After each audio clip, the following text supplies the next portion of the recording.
धाराशिवच्या राष्ट्रवादी काँग्रेस अजित पवार गटाच्या उमेदवार अर्चना पाटील नव्या वादात सापडल्या। ज्या राष्ट्रवादी काँग्रेसनं लोकसभेची उमेदवारी दिली त्याच पक्षाबाबत त्यांनी वादग्रस्त विधान करत खळबळ उडवून दिली।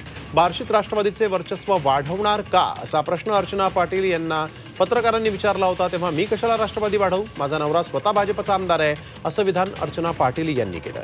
त्यांच्या या विधानामुळे राष्ट्रवादीचे कार्यकर्ते नाराज होण्याची शक्यता आहे। अर्चना पाटील यांनी भाजपमधून राष्ट्रवादीमध्ये प्रवेश करत उमेदवारी घेतली तर त्यांचे पती आमदार राणा जगजितसिंग पाटील हे तुळजापूरचे आमदार आहेत। बार्शीत तर पाहिले तर तसं राष्ट्रवादी गट अजित पवारांचं कुठलंही नेतृत्व फारसं दिसत नाही। मग फक्त राजेंद्र राऊत आमदार आहेत, त्यांचंच एक इथं गट आहे। मग तुम्ही तुमचं राष्ट्रवादीचं वर्चस्व इथं वाढवणार आहात का, कसं करणार? मी कशाला वाढवू, म्हणजे मला काय कळतच नाहीये। मी महायुतीची उमेदवार आहे। मी महायुतीला उमेदवारी मोदी साहेबांना पंतप्रधान करण्यासाठी 400 पार जाण्यासाठी आहे आणि राजेंद्र राऊत साहेब महायुतीचे घटक आहेत। माझा नवरा स्वतः बीजेपीचे आमदार आहेत। बातमी